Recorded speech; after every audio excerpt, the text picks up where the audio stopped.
Alrighty, hi everyone. Thanks for sticking with us. We can actually have all of the speakers come over and sit on these fancy leather chairs. Alrighty, if I haven't introduced myself to some of you already, my name is Mia. I'm a master's student at the Oxford Internet Institute. I study freedom of the press on Twitter and on other social platforms. It still exists, yes. Alrighty, I'm here just to moderate the Q&A portion of this evening. If you have any questions that you would like to direct toward all three of the panelists, I really encourage you to do so. In terms of timing, we have about 15 minutes, so we'll try to get through as many questions as possible, but I see Professor Blank, you're so eager to ask the first question. Go for it. Thank you. Yeah, I have a question mostly for Kate, but actually other people might be interested as well. I guess the problem that I see is why can't the provenance be either faked or manipulated? If it has to be embedded in software in all this, in all these devices, it's not that hard to download the firmware. And if you're, for example, a nation-state actor, you have the resources to read the firmware, so you could decipher the encryption. It might be quite difficult, but after all, if you're a nation-state, you've got a lot of resources, and if you really want to do it, if you're Syria or Russia, it might be worth putting the effort in. So why can't this be faked?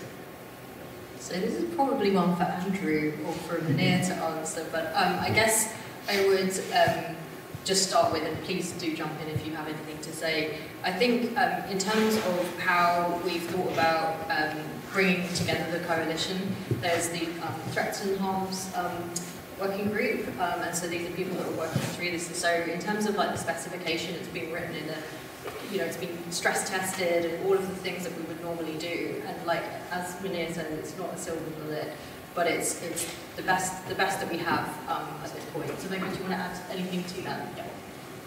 Yeah, indeed. So these files are written in a tamper-evident form.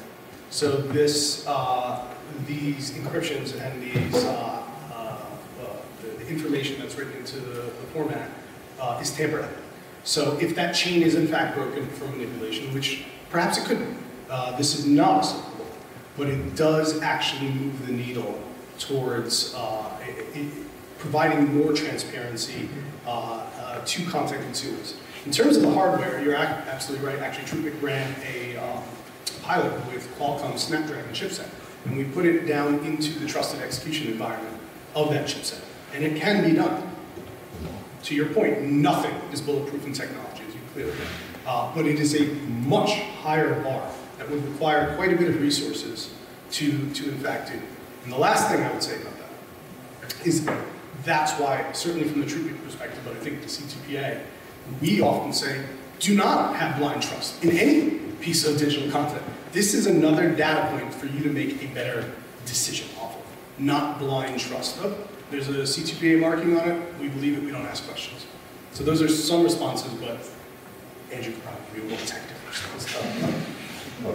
If I may, just add one thing. I think, there was a comment on one of the other panels about the distinction between cheapfakes and deepfakes, and how at the moment cheapfakes are so much easier to make and they still have impact. But that's the route that we're seeing most bad actors continue to use.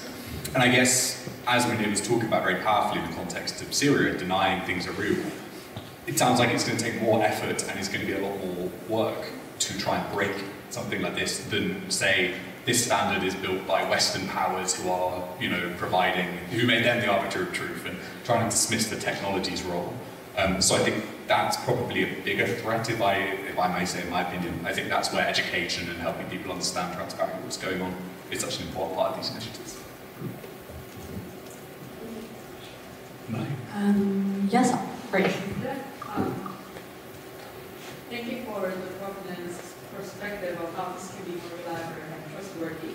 And I will just have a thought from the previous discussion on AI and art.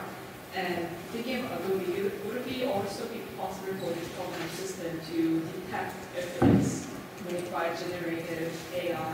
What is the thoughts on reporting?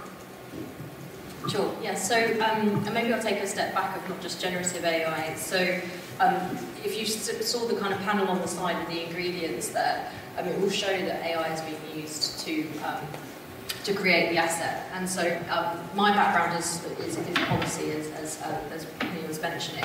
And so there's currently in the EU, there's the Artificial Intelligence Act that's currently being legislated for. And within that piece of legislation, there's actually an article we're super supportive of, whereby users, if you are creating any content and if you're creating that using artificial intelligence, then you have to disclose that AI has been used to create that. And so, the European Commission came up with that as a proposal within the Act, and we've obviously seen the opportunity in the application for provenance with the CTPA specification. Now, this would be for users to be disclosing this, but it's super important. So if you now think about moving that onto generative AI, this is where there is this sort of meeting between the sort of things that we've been talking about today in synthetic media is really transparency about how that image was created. So you could see that there would be possibilities of saying that this was created and no AI was used for this asset, or there was, or different types of models. So these are all things that I think will become more and more demanded. And then I think on creators as well, of those that want to be able to show that they, almost a badge of honour that they haven't used AI to create that asset.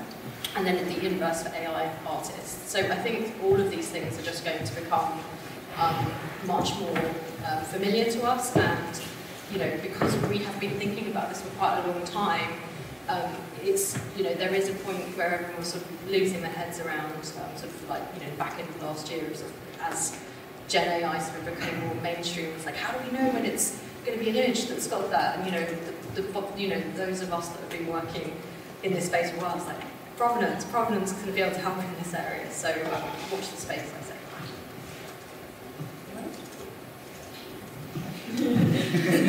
Alrighty, we have a question right over there at the black turtleneck, and then we'll go to you. So it kind of piggybacks on the first question about faking provenance, but I'm interested in terms of kind of the context of conspiracy theories and kind of foreign state actor-driven conspiracy theories, where we see communities kind of mobilize themselves around their beliefs in these conspiracy theories, and the idea of the fact that knowing something is fake doesn't change the sharing behavior. It doesn't. The knowledge that something is fake doesn't necessarily mean you're going to reject the thing, or not share the thing, or not believe in the thing. And I guess my question is kind of, how do you see, or how would you kind of respond to a scenario in which the provenance is there, it shows that an image is faked, but people don't care? That sounds really negative, and I don't mean it to sound really negative, but I think it's something that we need to think through. It's a great question. Maybe I'm slightly a little more optimistic. I think early studies show that there is efficacy there in visual indicators. And it actually does slow down the spread of mis and disinformation. Maybe not 100%, but it actually does have a net positive benefit. I think a colleague of yours might actually be looking into that too. I won't let the cat out of that. But so early indications actually do show provenance, do have a net effect. But there need to be more studies on that. Secondly, what I would also say is maybe your average content consumer on Twitter say, oh, that fits my whatever political belief system, I'm going to believe it anyway. But it does in fact change the narrative at a higher level. Go back to the Security Council example. When I saw the liar's dividend employed, what we would often see was, well, there are two sides. You had the P3 saying, oh, the chemical weapons attack is real, and the Russians and maybe the Chinese saying it's fake. Where did it often land? Somewhere in the middle. Let's have an investigation. And you'd see the Russians say, yes, great idea. 3 years later, the investigation is concluded, and we've moved on in the world. Having that provenance actually shuts that down, at least at that level. And then that has a trickle-down effect to media, to outlets. It changes the narrative. And one last example on that is look at the start of the Ukraine crisis. The Russians tried to put out the liar's dividend like crazy.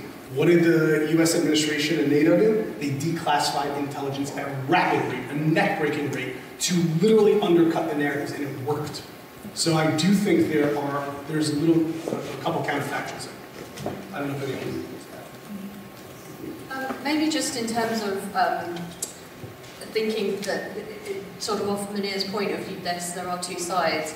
If you have objective facts about something, then you got this kind of ground, you've got this sort of baseline of which to then be having a conversation and to be talking about context.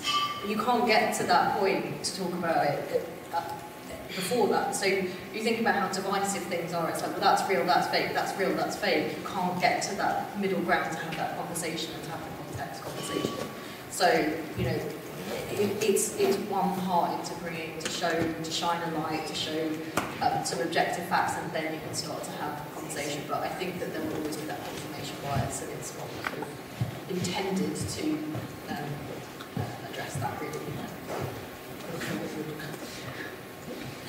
Yeah, I guess just one very quick thing from me, I think, on this is I'm maybe slightly less optimistic, just for in contrast. I do think reality apathy is a problem. I do think that there is kind of a problem in almost epistemology nowadays, which is not so much about whether we know what we know, but it is about do you care? You know, and I think there have been some really powerful examples of this in the satirical space, of people making satirical videos of people saying what we all know they're thinking, right? And then it kind of almost reinforces speculative views or worldviews in that way. So I do think that that is a challenge, but I don't think, and I don't think Mounir or Kate would say that, you know, that's a much broader societal challenge. You know, provenance would probably help play a role, but I think there's much broader issues at play there to kind of remedy that more deeper malaise. Yeah, I know we have a question right over here, so. Hi, thank you. Yeah, my question also sort of, I guess, builds on that a little bit, in the sense that any kind of certification system in general relies on trust in the person running that certification system. And I guess Microsoft and Adobe maybe sort of fly under the radar in terms of big tech and that sort of thing. But in that general context of if someone doesn't trust big tech, how can we convince them to trust any certification system coming from big tech in general? Sure, I can take a stab at that. Something we think about a lot, right? We don't want a system in which anybody can sign anything and just say, hey, Bob, oh, it comes from Bob, so it must be real. And you also don't want it to just be only Google says it's real. So there's got to be an in-between. Our team will regularly, in much of the CTV, they look at trust lists, right? There are existing trust lists, and maybe there's ways to create trust lists that are not controlled by just big tech. Maybe there's consortiums, there's Web C3, there's other places that this is not inventing the wheel. There are existing trust lists that are vetted, audited, and not anybody can get on them. So it creates a level of trust in the person who's signing, or the computer system, or the organization that's signing, and say, this really did come from the BBC, or wherever it may be. So I think that actually helps. As the big tech person on the panel, I should probably say something. So, I mean, I've lost count of how many meetings I've been in with people, with ministers and politicians and across the board, and they just can't believe we're doing this for free. And we are putting our open source code, and it's decent code, right? We're using it in Photoshop. They're kind of quite incredulous to believe that you know, big tech does that. And there's a few really fundamental reasons why we do that. This is supported right from the top of our organisation. Our CEO, Shirley, Ryan, is fully behind this. My Chief Trust Officer, Dana Rao, you know, his spark of inspiration here. You know, and if you think about how Photoshop has been discussed and mentioned in these, like we have a responsibility, right? This is really powerful technology that can create super powerful, wonderful creations, but also it has power to deceive, right? So we are really taking an ethical approach here of we're responsible for this technology, and so we have to think about how we put these guardrails in. So I often think about, you know, we make Ferraris, they're really fast cars, and provenance is about seatbelts. Now it's up to you whether you put that seatbelt on, but we're going to provide it because we think that that's the right thing to do. But we're fully aware of the skepticism of kind of the big tech side. But because we are big tech, you know, we've got a team, we've got tens of people working on this that, you know, is at cost to us. We can give away this free open source, so if big tech can't do it, then no one can. And so I think that we do have a responsibility to do that. And, you know, we want, you know, the startup, smaller companies like Truepic and others to be able to benefit as well.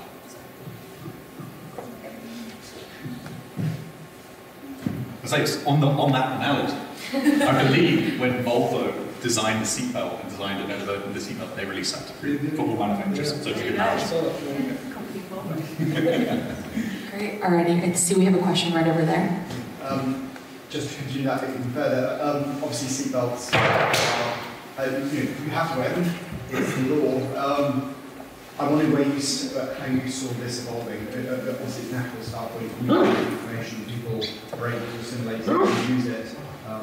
I guess that there'd be a real world concern about the extent to which people would want to do that. Do you see some form of compliance or some form of kind of platform obligation in the future around this? What do you envision?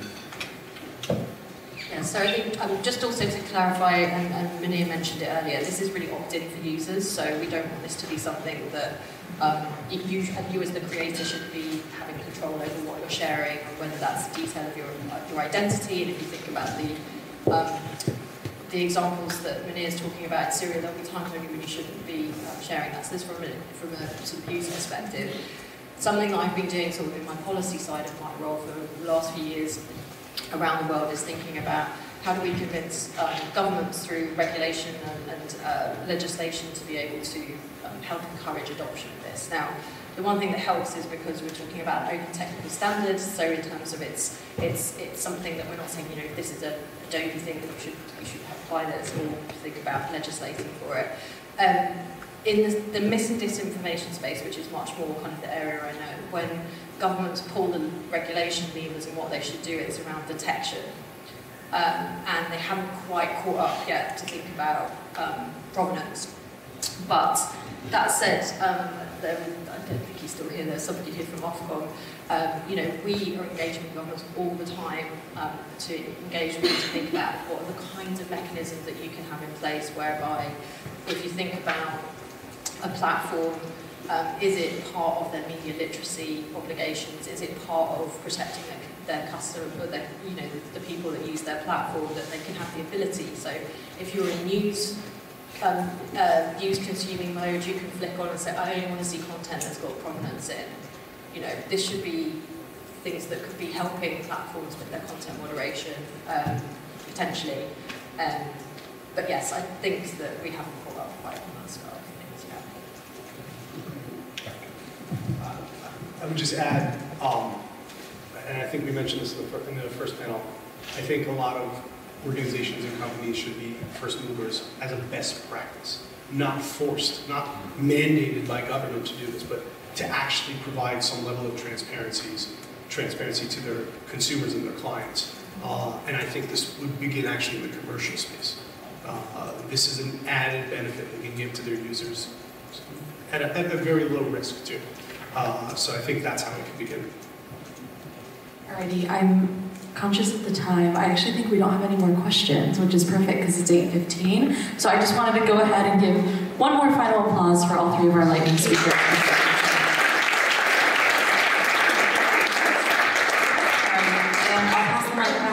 Who will announce the fun part. Thanks, Mia, and thanks for such an invigorating conversation. We all have a lot to think about and to now relax and celebrate and enjoy the drinks reception. I've been told by a bunch of people that we have quite a few fruit salads up there. So yeah, feel enjoy, and we've got some I think wine and other fun stuff as well. So thanks so much everyone for coming and for sticking around.